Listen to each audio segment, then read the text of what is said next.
The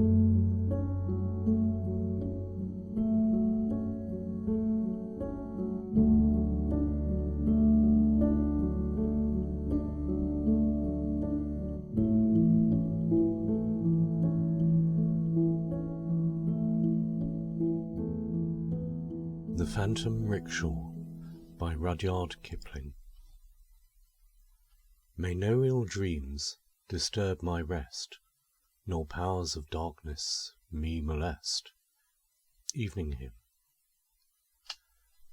One of the few advantages that India has over England is a great knowability. After 5 years' service, a man is directly or indirectly acquainted with the 200 or 300 civilians in his province, all the messes of 10 or 12 regiments and batteries, and some 1,500 other people of the non-official caste. In 10 years, his knowledge should be doubled, and at the end of 20, he knows, or knows something about, every Englishman in the empire, and may travel anywhere and everywhere without paying hotel bills. Globetrotters who expect entertainment as a right have, even within my memory, blunted this open-heartedness. But nonetheless today, if you belong to the inner circle and are neither a bear nor a black sheep, all houses are open to you, and our small world is very, very kind and helpful. Rickett of Kamata stayed with Polder of Kuman some 15 years ago. He meant to stay 2 nights, but was knocked down by rheumatic fever, and for 6 weeks disorganized Polder's establishment, stopped Polder's work, and nearly died in Polder's bedroom. Polder behaves as though he had been placed under eternal obligation by Rickett, and yearly sends the little Ricketts a box of presents and toys. It is the same everywhere. The men who do not take the trouble to conceal from you their opinion that you are an incompetent ass, and the women who blacken your character and misunderstand your wife's amusements, will work themselves to the bone in your behalf if you fall sick or into serious trouble. Heatherley, the doctor, kept, in addition to his regular practice, a hospital on his private account. An arrangement of loose boxes for incurables, his friend called it. But it was really a sort of fitting-up shed for craft that had been damaged by stress of weather. The weather in India is often sultry, and since the tale of bricks is always a fixed quantity, and the only liberty allowed is permission to work overtime and get no thanks, men occasionally break down and become as mixed as the metaphors in this sentence. Heatherley is the dearest doctor that ever was, and his invariable prescription to all his patients is lie low, go slow, and keep cool. He says that more men are killed by overwork than the importance of this world justifies. He maintains that overwork slew Pansy, who died under his hands about 3 years ago. He has, of course, the right to speak authoritatively, and he laughs at my theory that there was a crack in Pansy's head, and a little bit of the dark world came through and pressed him to death. Pansy went off the handle, says Heatherley, after the stimulus of long leave at home. He may or he may not have behaved like a blackguard to Mrs. Keith Wessington. My notion is that the work of the Katabundi settlement ran him off his legs, and that he took to brooding and making much of an ordinary P&O flirtation. He certainly was engaged to Miss Mannering, and she certainly broke off the engagement. Then he took a feverish chill, and all that nonsense about ghosts developed. Overwork started his illness, kept it alight, and killed him, poor devil. Write him off to the system. 1 man to take the work of 2.5 men. I do not believe this. I used to sit up with Pansy sometimes when Heatherley was called out to patients, and I happened to be within claim. The man would make me most unhappy by describing in a low, even voice the procession that was always passing at the bottom of his bed. He had a sick man's command of language. When he recovered, I suggested that he should write out the whole affair from beginning to end, knowing that ink might assist him to ease his mind. When little boys have learned a new bad word, they are never happy till they have chalked it upon a door, and this also is literature. He was in a high fever while he was writing, but the Blood and Thunder magazine diction he adopted did not calm him. 2 months afterward he was reported fit for duty, but in spite of the fact that he was urgently needed to help an undermanned commission stagger through a deficit, he preferred to die, vowing at the last that he was hag-ridden. I got his manuscript before he died, and this is his version of the affair, dated 1885. My doctor tells me that I need rest and change of air. It is not improbable that I shall get both ere long. Rest that neither the red-coated messenger nor the midday gun can break, and change of air far beyond that which any homeward-bound steamer can give me. In the meantime, I am resolved to stay where I am, and in flat defiance of my doctor's orders, to take all the world into my confidence. You shall learn for yourselves the precise nature of my malady, and shall too judge for yourselves whether any man born of woman on this weary earth was ever so tormented as I. Speaking now, as a condemned criminal might speak ere the drop-bolts are drawn, my story, wild and hideously improbable as it may appear, demands at least attention. That it will ever receive credence, I utterly disbelieve. 2 months ago, I should have scouted as mad or drunk the man who had dared tell me the like. 2 months ago, I was the happiest man in India. Today, from Peshawar to the sea, there is no one more wretched. My doctor and I are the only two who know this. His explanation is that my brain, digestion, and eyesight are all slightly affected, giving rise to my frequent and persistent delusions. Delusions, indeed. I call him a fool, but he attends me still with the same unwearied smile, the same bland professional manner, the same neatly trimmed red whiskers, till I begin to suspect that I am an ungrateful, evil-tempered invalid. But you shall judge for yourselves. 3 years ago, it was my fortune, my great misfortune, to sail from Gravesend to Bombay, on return from long leave, with one Agnes Keith Wessington, wife of an officer on the Bombay side. It does not in the least concern you to know what manner of woman she was. Be content with the knowledge that ere the voyage had ended, both she and I were desperately and unreasoningly in love with one another. Heaven knows that I can make the admission now without one particle of vanity. In matters of this sort, there is always one who gives, and another who accepts. From the first day of our ill-omened attachment, I was conscious that Agnes' passion was a stronger, a more dominant, and, if I may use the expression, a purer sentiment than mine. Whether she recognized the fact then, I do not know. Afterward, it was bitterly plain to both of us. Arrived at Bombay in the spring of the year, we went our respective ways, to meet no more for the next 3 or 4 months, when my leave and her love took us both to Simla. There we spent the season together, and there my fire of straw burned itself out to a pitiful end with the closing year. I attempt no excuse, I make no apology. Mrs. Wessington had given up much for my sake, and was prepared to give up all.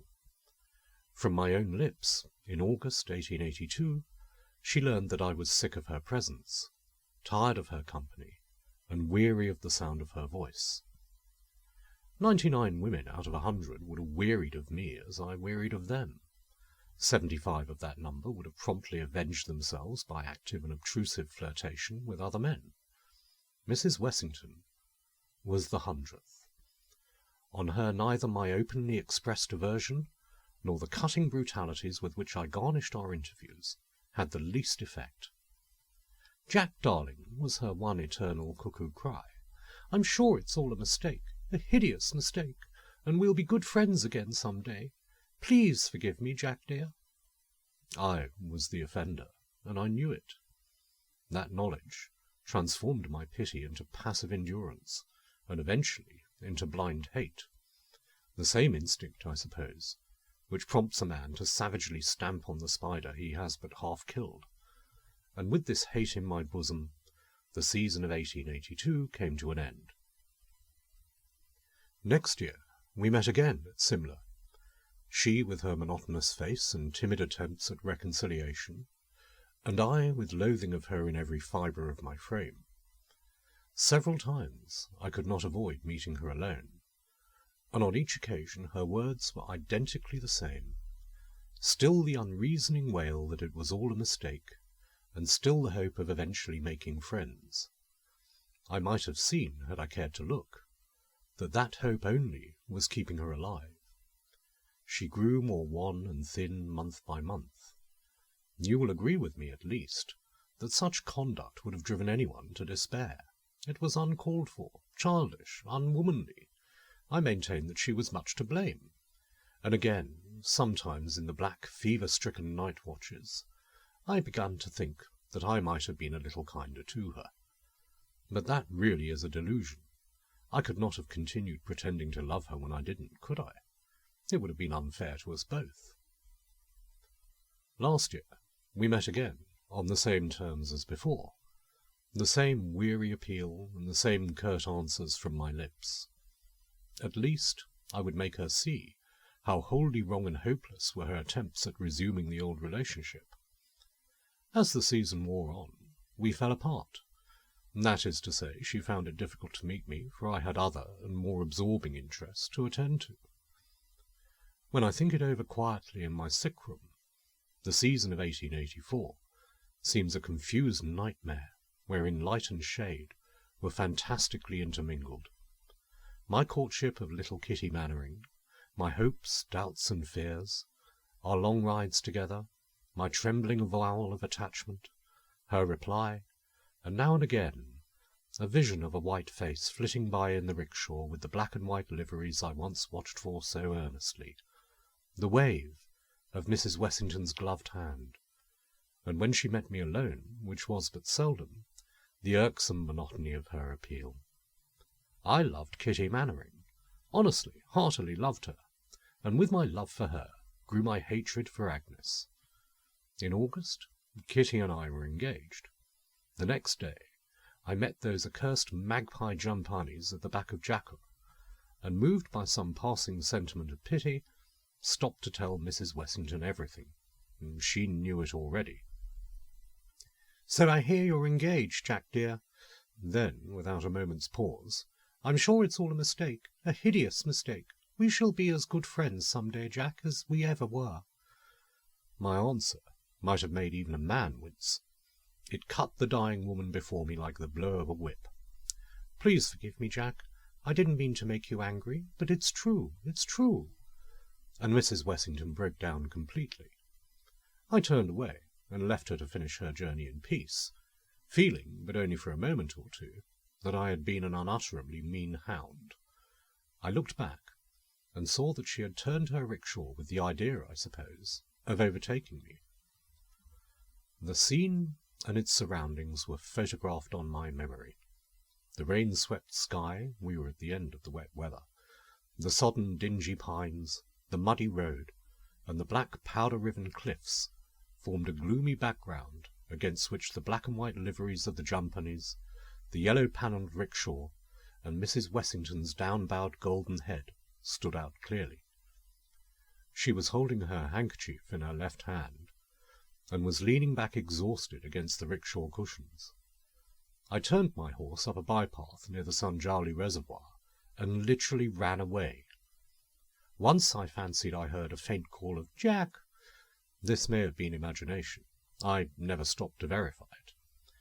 10 minutes later I came across Kitty on horseback, and in the delight of a long ride with her, forgot all about the interview. A week later Mrs. Wessington died, and the inexpressible burden of her existence was removed from my life. I went plainsward perfectly happy. Before 3 months were over, I had forgotten all about her. except that at times the discovery of some of her old letters reminded me unpleasantly of our bygone relationship. By January, I had disinterred what was left of our correspondence from among my scattered belongings and had burned it. At the beginning of April of this year, 1885, I was at Simla, semi-deserted Simla, once more, and was deep in lovers' talks and walks with Kitty. It was decided that we should be married at the end of June. You will understand, therefore, that loving Kitty as I did, I am not saying too much when I pronounce myself to have been, at that time, the happiest man in India. 14 delightful days passed almost before I noticed their flight. Then, aroused to the sense of what was proper among mortals circumstanced as we were, I pointed out to Kitty that an engagement ring was the outward and visible sign of her dignity as an engaged girl, and that she must forthwith come to Hamilton's to be measured for one. Up to that moment, I give you my word, we had completely forgotten so trivial a matter. To Hamilton's we accordingly went on the 15th of April, 1885. Remember that, whatever my doctor may say to the contrary, I was then in perfect health, enjoying a well-balanced mind and an absolute tranquil spirit. Kitty and I entered Hamilton's shop together, and there, regardless of the order of affairs, I measured Kitty for the ring in the presence of the amused assistant. The ring was a sapphire with 2 diamonds. We then rode out down the slope that leads to the Combermere Bridge and Politis' shop. While my whaler was cautiously feeling his way over the loose shale, and Kitty was laughing and chattering at my side, while all Simla, that is to say as much of it as had then come from the plains, was grouped round the reading-room and Politis' veranda, I was aware that someone, apparently at a vast distance, was calling me by my Christian name. It struck me that I had heard the voice before, but when and where I could not at once determine. In the short space it took to cover the road between the path from Hamilton's shop and the first plank of the Combermere Bridge, I had thought over 6 people who might have committed such a solecism, and had eventually decided that it must have been singing in my ears. Immediately opposite Politis' shop, my eye was arrested by the sight of 4 Jampanis in magpie livery, pulling a yellow-panelled cheap bazaar rickshaw. In a moment my mind flew back to the previous season, and Mrs. Wessington with a sense of irritation and disgust. Was it not enough that the woman was dead and done with, without her black-and-white servitors reappearing to spoil the day's happiness? Whoever employed them now I thought I would call upon, and ask as a personal favour to change her Jampani's livery. I would hire the men myself, and if necessary buy their coats from off their backs. It is impossible to say here what a flood of undesirable memories their presence evoked. "Kitty," I cried, "there are poor Mrs. Wessington's Jampanis turned up again. I wonder who has them now." Kitty had known Mrs. Wessington slightly last season, and had always been interested in the sickly woman. "What? Where?" she asked. "I can't see them anywhere." Even as she spoke, her horse, swerving from a laden mule, threw himself directly in front of the advancing rickshaw. I had scarcely time to utter a word of warning when, to my unutterable horror, horse and rider passed through men and carriage as if they had been thin air. "What's the matter?" cried Kitty. "What made you call out so foolishly, Jack? If I am engaged, I don't want all creation to know about it. There was lots of space between the mule and the veranda, and if you think I can't ride, there!" Whereupon wilful Kitty set off, her dainty little head in the air, at a hand gallop in the direction of the bandstand, fully expecting, as she herself afterward told me, that I should follow her. What was the matter? Nothing, indeed. Either that I was mad or drunk, or that Simla was haunted with devils. I reined in my impatient cob and turned round. The rickshaw had turned too, and now stood immediately facing me near the left railing of the Combermere Bridge. "Jack! Jack, darling!" There was no mistake about the words this time. They rang through my brain as if they had been shouted in my ear. "It's some hideous mistake, I'm sure. Please forgive me, Jack, and let's be friends again." The rickshaw hood had fallen back, and inside, as I hope and prayed daily for the death I dread by night, sat Mrs. Keith Wessington, handkerchief in hand, and golden head bowed upon her breast. How long I stared motionless, I do not know. Finally, I was aroused by my syce taking the whaler's bridle and asking whether I was ill. From the horrible to the commonplace is but a step. I tumbled off my horse and dashed half-fainting into Polites for a glass of cherry brandy. There, 2 or 3 couples were gathered round the coffee tables discussing the gossip of the day. Their trivialities were more comforting to me just then than the consolations of religion could have been. I plunged into the midst of the conversation at once, chatted, laughed, and jested with a face, when I caught a glimpse of it in a mirror, as white and drawn as that of a corpse. 3 or 4 men noticed my condition, and evidently setting it down to the results of over many pegs, charitably endeavoured to draw me apart from the rest of the loungers. But I refused to be led away. I wanted the company of my kind, as a child rushes into the midst of the dinner party after a fright in the dark. I must have talked for about 10 minutes or so, though it seemed an eternity to me, when I heard Kitty's clear voice outside inquiring for me. In another minute she had entered the shop, prepared to roundly upbraid me for failing so signally in my duties. Something in my face stopped her. "Why, Jack," she cried, "what have you been doing? What has happened? Are you ill?" Thus driven into a direct lie, I said that the sun had been a little too much for me. It was close upon 5 o'clock of a cloudy April afternoon, and the sun had been hidden all day. I saw my mistake as soon as the words were out of my mouth, attempted to recover it, blundered hopelessly, and followed Kitty in a regal rage out of doors amid the smiles of my acquaintances. I made some excuse, I have forgotten what, on the score of my feeling faint, and cantered away to my hotel, leaving Kitty to finish the ride by herself. In my room, I sat down and tried calmly to reason out the matter. Here was I, Theobald Jack Pansay, a well-educated Bengal civilian in the year of grace 1885, presumably sane, and certainly healthy, driven in terror from my sweetheart's side by the apparition of a woman who had been dead and buried 8 months ago. These were facts that I could not blink. Nothing was further from my thought than any memory of Mrs. Wessington when Kitty and I left Hamilton's shop.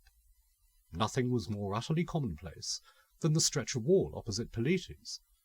It was broad daylight, and the road was full of people, and yet here, look you, in defiance of every law of probability, in direct outrage of nature's ordinance, there had appeared to me a face from the grave.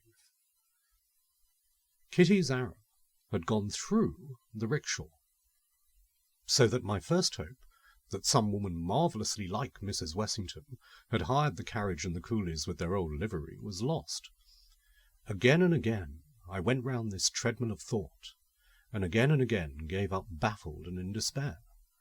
The voice was as inexplicable as the apparition. I had originally some wild notion of confiding it all to Kitty, of begging her to marry me at once, and in her arms defying the ghostly occupant of the rickshaw. After all, I argued, the presence of the rickshaw is in itself enough to prove the existence of a spectral illusion. One may see ghosts of men and women, but surely never of coolies and carriages. The whole thing is absurd. Fancy the ghost of a hillman.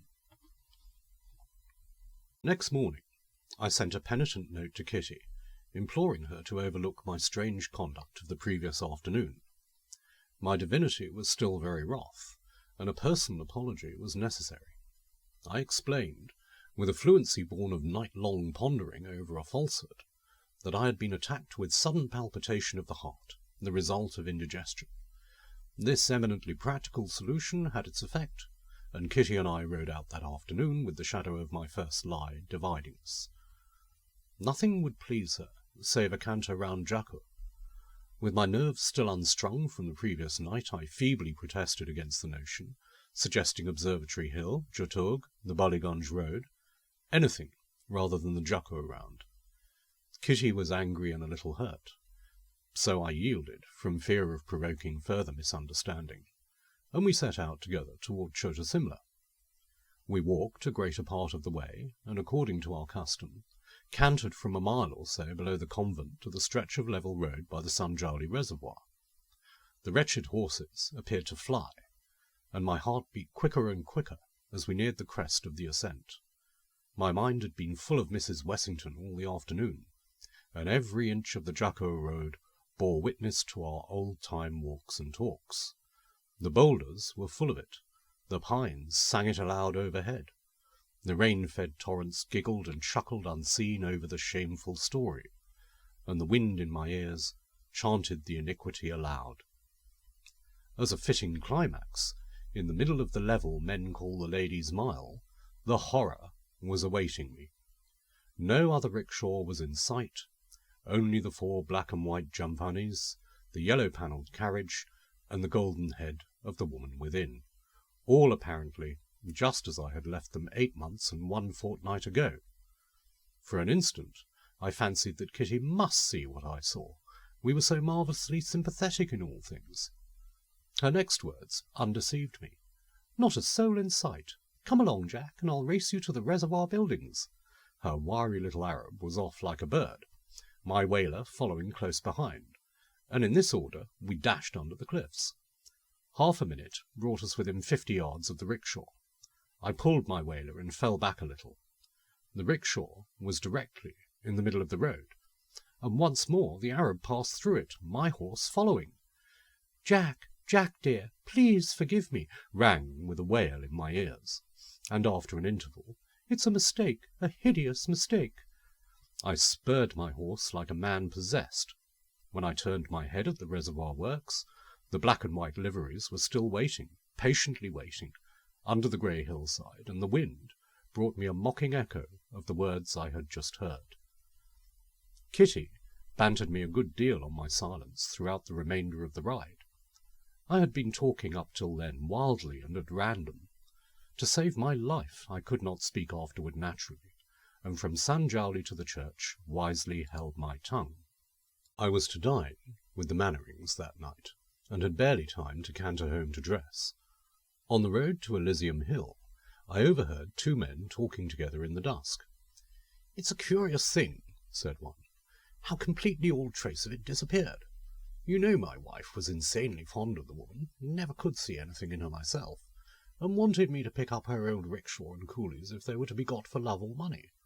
Morbid sort of fancy, I call it, but I've got to do what the Memsahib tells me. Would you believe that the man she hired it from tells me that all 4 of the men, they were brothers, died of cholera on the way to Hardwire, poor devils, and the rickshaw has been broken up by the man himself. Told me he never used a dead Memsahib's rickshaw, spoiled his luck. Queer notion, wasn't it? Fancy poor Mrs. Wessington spoiling anyone's luck except her own." I laughed aloud at this point, and my laugh jarred on me as I uttered it. So there were ghosts of rickshaws after all, and ghostly employments in the other world. How much did Mrs. Wessington give her men?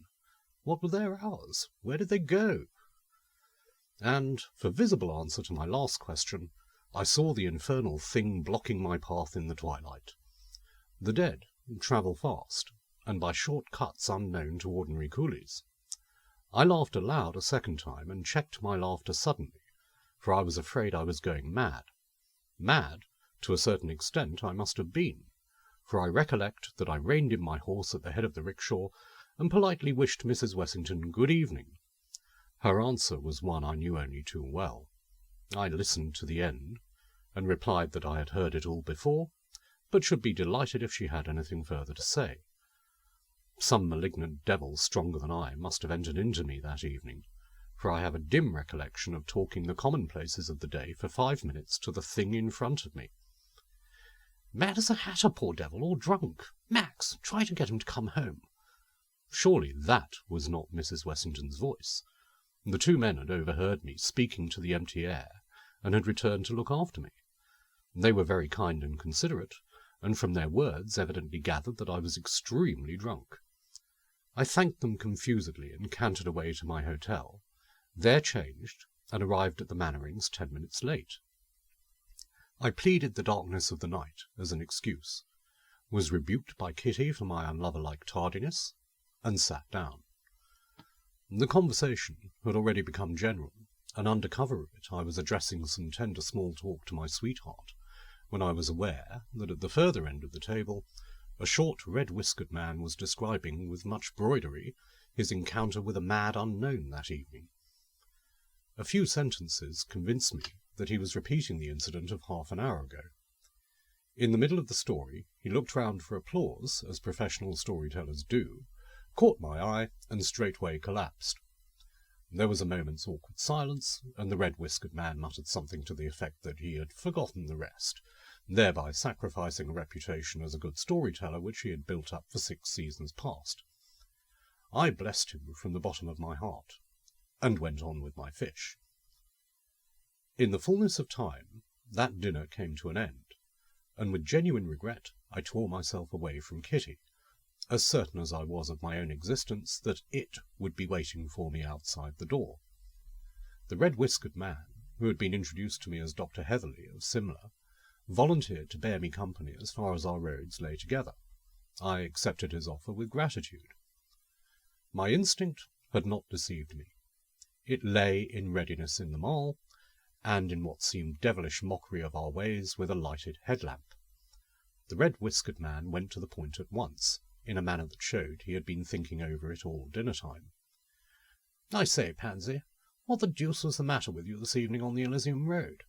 The suddenness of the question wrenched an answer from me before I was aware. "That," I said, pointing to it. "That may be either D.T. or eyes, for aught I know. Now, you don't liquor. I saw as much at dinner, so it can't be D.T. There's nothing whatever where you're pointing, though you're sweating and trembling with fright like a scared pony. Therefore, I conclude that it's eyes, and I ought to understand all about them. Come along home with me. I'm on the Blessington Lower Road." To my intense delight, the rickshaw, instead of waiting for us, kept about 20 yards ahead. And this, too, whether we walked, trotted, or cantered. In the course of that long night ride, I had told my companion almost as much as I have told you here. "Well, you've spoiled one of the best tales I've ever laid tongue to," said he. "But I'll forgive you for the sake of what you've gone through. Now come home and do what I tell you, and when I've cured you, young man, let this be a lesson to you to steer clear of women and indigestible food till the day of your death." The rickshaw kept steady in front, and my red-whiskered friends seemed to derive great pleasure from my account of its exact whereabouts. "Eyes, Pansy, all eyes, brain, and stomach, and the greatest of these 3 is stomach. You've too much conceited brain, too little stomach, and thoroughly unhealthy eyes. Get your stomach straight, and the rest follows. And all that's French for a liver pill. I'll take sole medical charge of you from this hour, for you're too interesting a phenomenon to be passed over." By this time, we were deep in the shadow of the Blessington Lower Road, and the rickshaw came to a dead stop under a pine-clad, overhanging shale cliff. Instinctively, I halted too, giving my reason. Heatherley rapped out an oath. "Now, if you think I'm going to spend a cold night on the hillside for the stake of a stomach-cum-brain-cum-eye illusion, Lord ha' mercy, what's that?"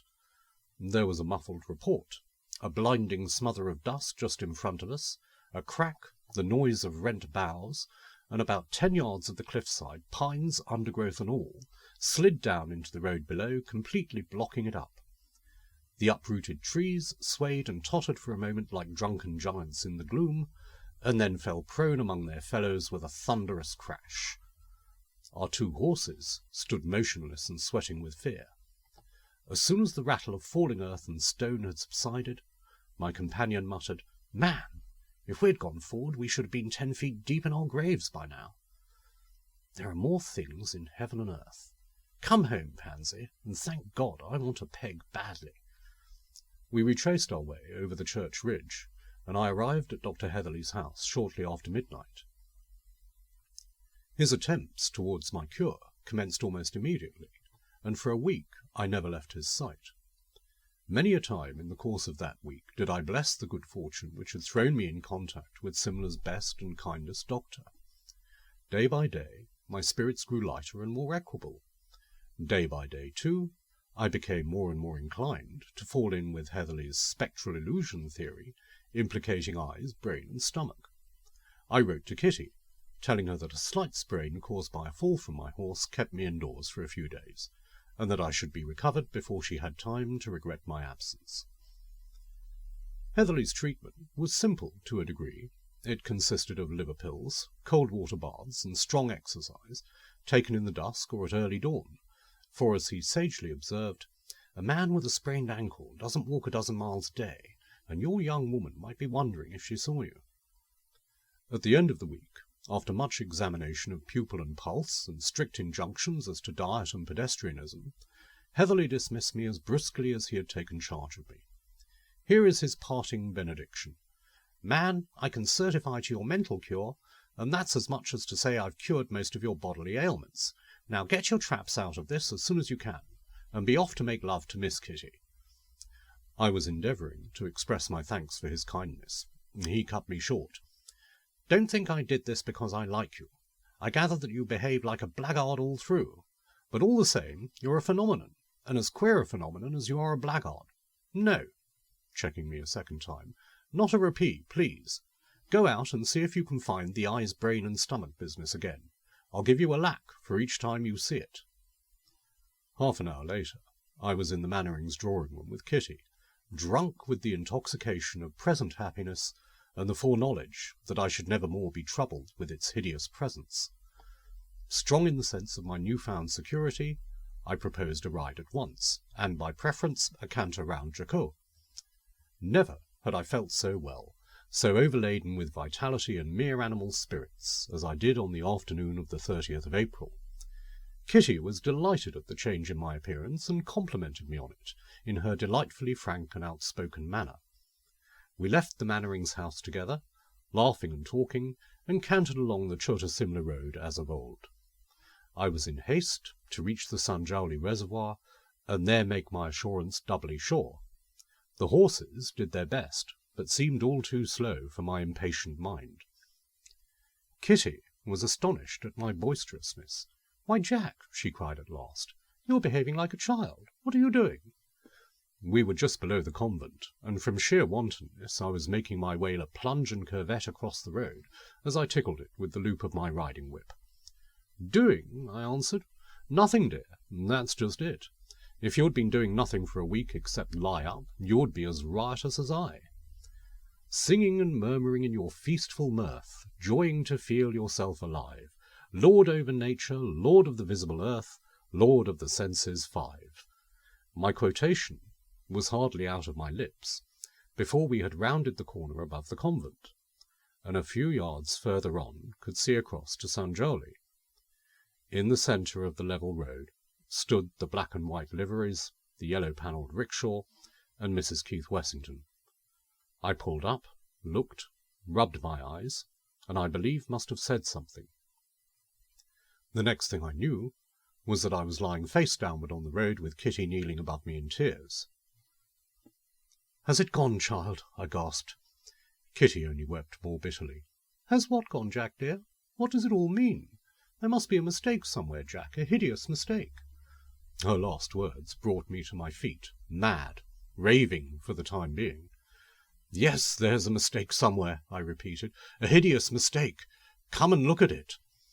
I have an indistinct idea that I dragged Kitty by the wrist along the road up to where it stood, and implored her, for pity's sake, to speak to it, to tell it that we were betrothed, that neither death nor hell could break the tie between us, and Kitty only knows how much more to the same effect. Now and again I appealed passionately to the terror in the rickshaw, to bear witness to all I had said, and to release me from a torture that was killing me. As I talked, I suppose I must have told Kitty of my old relations with Mrs. Wessington, for I saw her listen intently with white face and blazing eyes. "Thank you, Mr. Pansy," she said. "That's quite enough. Sais Gorolao." The Syces, impassive as Orientals always are, had come up with the recaptured horses, and as Kitty sprang into her saddle, I caught hold of the bridle, entreating her to hear me out and forgive. My answer was the cut of her riding-whip across my face from mouth to eye, and a word or two of farewell that even now I cannot write down. So I judged, and judged rightly, that Kitty knew all, and I staggered back to the side of the rickshaw. My face was cut and bleeding, and the blow of the riding-whip had raised a livid blue wheal on it. I had no self-respect. Just then Heatherly, who must have been following Kitty and me at a distance, cantered up. "Doctor," I said, pointing to my face, "here's Miss Mannering's signature to my order of dismissal, and I'll thank you for that lac as soon as convenient." Heatherly's face, even in my abject misery, moved me to laughter. "I'll stake my professional reputation," he began. "Don't be a fool," I whispered. "I've lost my life's happiness, and you'd better take me home." As I spoke, the rickshaw was gone. Then I lost all knowledge of what was passing. The crest of Jacur seemed to heave and roll like the crest of a cloud and fall in upon me. 7 days later, on the 7th of May, that is to say, I was aware that I was lying in Heatherly's room, as weak as a little child. Heatherly was watching me intently from behind the papers on his writing table. His first words were not encouraging, but I was too far spent to be much moved by them. "Here's Miss Kitty has sent back your letters. You corresponded a good deal, you young people. Here's a packet that looks like a ring, and a cheerful sort of note from Mannering Papa, which I've taken the liberty of reading and burning. The old gentleman's not pleased with you." "And Kitty?" I asked dully. "Rather more drawn than her father, from what she says. By the same token, you must have been letting out any number of queer reminiscences just before I met you. Says that a man who would have behaved to a woman as you did to Mrs. Wessington ought to kill himself out of sheer pity for his kind. She's a hot-headed little virago, your Mash. We'll have it, too, that you were suffering from DT when that row on the Jacko Road turned up. Says she'll die before she ever speaks to you again." I groaned and turned over to the other side. "Now you've got your choice, my friend. This engagement has to be broken off, and the Mannerings don't want to be too hard on you. Was it broken through DT or epileptic fits? Sorry I can't offer you a better exchange, unless you'd prefer hereditary insanity. Say the word and I'll tell him it's fits. All Simla knows about that scene on the Ladies' Mile. Come, I'll give you 5 minutes to think it over." During those 5 minutes, I believe that I explored thoroughly the lowest circles of the inferno which it is permitted man to tread on earth. And at the same time, I myself was watching myself faltering through the dark labyrinths of doubt, misery, and utter despair.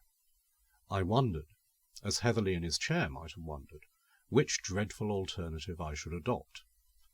Presently I heard myself answering in a voice that I hardly recognized. "They're confoundedly particular about morality in these parts. Give 'em fits, Heatherly, and my love. Now let me sleep a bit longer." Then my two selves joined, and it was only I, half-crazed, devil-driven I, that tossed in my bed, tracing step by step the history of the past month. "But I'm in Simla," I kept repeating to myself. "I, Jack Pansy, am in Simla, and there are no ghosts here. It's unreasonable of that woman to pretend there are. Why couldn't Agnes have left me alone? I never did her any harm. It might just as well have been me as Agnes, only I'd never have come back on purpose to kill her. Why can't I be left alone and happy?" It was high noon when I first awoke, and the sun was low in the sky before I slept as the tortured criminal sleeps on his rack, too worn to feel further pain. Next day I could not leave my bed. Heatherly told me in the morning that he had received an answer from Mr. Mannering, and that, thanks to his, Heatherly's, friendly offices, the story of my affliction had travelled through the length and breadth of Simla, where I was on all sides much pitied. "And that's rather more than you deserve," he concluded pleasantly, "though the Lord knows you've been going through a pretty severe mill. Never mind, we'll cure you yet, you perverse phenomenon." I declined firmly to be cured. "You've been much too good to me already, old man," said I, "but I don't think I need trouble you further." In my heart I knew that nothing Heatherly could do would lighten the burden that had been laid upon me. With that knowledge came also a sense of hopeless, impotent rebellion against the unreasonableness of it all. There were scores of men no better than I, whose punishments had at least been reserved for another world, and I felt that it was bitterly, cruelly unfair that I alone should have been singled out for so hideous a fate. This mood would in time give place to another, where it seemed that the rickshaw and I were the only realities in a world of shadows, that Kitty was a ghost, that Mannering, Heatherley, and all the other men and women I knew were all ghosts, and the great grey hills themselves but vain shadows devised to torture me. From mood to mood I tossed backward and forward for 7 weary days, my body growing daily stronger and stronger, until the bedroom looking-glass told me that I had returned to everyday life, and was as other men once more. And curiously enough, my face showed no signs of the struggle I had gone through. It was pale indeed, but as expressionless and commonplace as ever. I had expected some permanent alteration, visible evidence of the disease that was eating me away. I found nothing. On the 15th of May, I left Heatherley's house at 11 o'clock in the morning, and the instinct of the bachelor drove me to the club. There I found that every man knew my story as told by Heatherley, and was, in clumsy fashion, abnormally kind and attentive. Nevertheless, I recognized that for the rest of my natural life I should be among, but not of, my fellows, and I envied very bitterly indeed the laughing coolies on the mole below. I lunched at the club, and at 4 o'clock wandered aimlessly down the Mall, in the vague hope of meeting Kitty. Close to the bandstand, the black and white liveries joined me, and I heard Mrs. Wessington's old appeal at my side. I had been expecting this ever since I came out, and was only surprised at her delay. The phantom rickshaw and I went side by side along the Chota Simla road in silence. Close to the bazaar, Kitty and a man on horseback overtook and passed us. For any sign she gave, I might have been a dog in the road. She did not even pay me the compliment of quickening her pace, though the rainy afternoon had served for an excuse. So Kitty and her companion, and I and my ghostly lighter love, crept around Jacó in couples. The road was streaming with water, and the pines dripped like roof pipes on the rocks below, and the air was full of fine, driving rain. 2 or 3 times I found myself saying to myself almost aloud, "I'm Jack Pansy on leave at Simla. At Simla! Everyday, ordinary Simla! I mustn't forget that! I mustn't forget that!" And then I would try to recollect some of the gossip I had heard at the club, the prices of so-and-so's horses, anything, in fact, that related to the workaday Anglo-Indian world I knew so well. I even repeated the multiplication table rapidly to myself, to make quite sure that I was not taking leave of my senses. It gave me much comfort, and must have prevented my hearing Mrs. Wessington for a time. Once more I wearily climbed the convent slope, and entered the level road. Here Kitty and the man started off at a canter, and I was left alone with Mrs. Wessington. "Agnes," said I, "will you put back your hood and tell me what it all means?" The hood dropped noiselessly, and I was face to face with my dead and buried mistress. She was wearing the dress in which I had last seen her alive, carried the same tiny handkerchief in her right hand, and the same card case in her left. A woman 8 months dead with a card case! I had to pin myself down to the multiplication table, and to set both hands on the stone parapet of the road, to assure myself that that at least was real. "Agnes," I repeated, "for pity's sake, tell me what it all means." Mrs. Wessington leaned forward, with that odd, quick turn of the head I used to know so well, and spoke. If my story had not already so madly overleaped the bounds of all human belief, I should apologize to you now. As I know that no one, no, not even Kitty, for whom it is written as some sort of justification of my conduct, will believe me, I will go on. Mrs. Wessington spoke, and I walked with her from the Sanjali road to the turning below the Commander-in-Chief's house, as I might walk by the side of any living woman's rickshaw deep in conversation. The second and most tormenting of my moods of sickness had suddenly laid hold upon me, and, like the prince in Tennyson's poem, I seemed to move amid a world of ghosts. There had been a garden party at the Commander-in-Chief's, and we too joined the crowd of homeward-bound folk. As I saw them then, it seemed that they were the shadows, impalpable, fantastic shadows, that divided for Mrs. Wessington's rickshaw to pass through. What we said during the course of that weird interview, I cannot, indeed I dare not, tell. Heatherley's comment would have been a short laugh and a remark that I had been mashing a brain, eye, and stomach chimera. It was a ghastly and yet in some indefinable way a marvellously dear experience. Could it be possible, I wondered, that I was in this life to woo a second time the woman I had killed by my own neglect and cruelty? I met Kitty on the homeward road, a shadow among shadows. If I were to describe all the incidents of the next fortnight in their order, my story would never come to an end, and your patience would be exhausted. Morning after morning, and evening after evening, the ghostly Rickshaw and I used to wander through Simla together. Wherever I went, there the 4 black and white liveries followed me, and bore me company to and from my hotel. At the theatre, I found them amid the crowd of yelling Jampanis, outside the club veranda after a long evening of whist, at the birthday ball, waiting patiently for my reappearance, and in broad daylight when I went calling. Save that it cast no shadow, the Rickshaw was in every respect as real to look upon as one of wood and iron. More than once, indeed, I have had to check myself from warning some hard-riding friend against cantering over it. More than once, I have walked down the Mall deep in conversation with Mrs. Wessington, to the unspeakable amazement of the passers-by. Before I had been out and about a week, I learned that the fit theory had been discarded in favour of insanity. However, I made no change in my mode of life. I called, rode, and dined out as freely as ever. I had a passion for the society of my kind which I had never felt before. I hungered to be among the realities of life, and at the same time I felt vaguely unhappy when I had been separated too long from my ghostly companion. It would be almost impossible to describe my varying moods from the 15th of May up to today. The presence of the Rickshaw filled me by turns with horror, blind fear, a dim sort of pleasure, and utter despair. I dared not leave Simla, and I knew that my stay there was killing me. I knew, moreover, that it was my destiny to die slowly and a little every day. My only anxiety was to get the penance over as quietly as might be.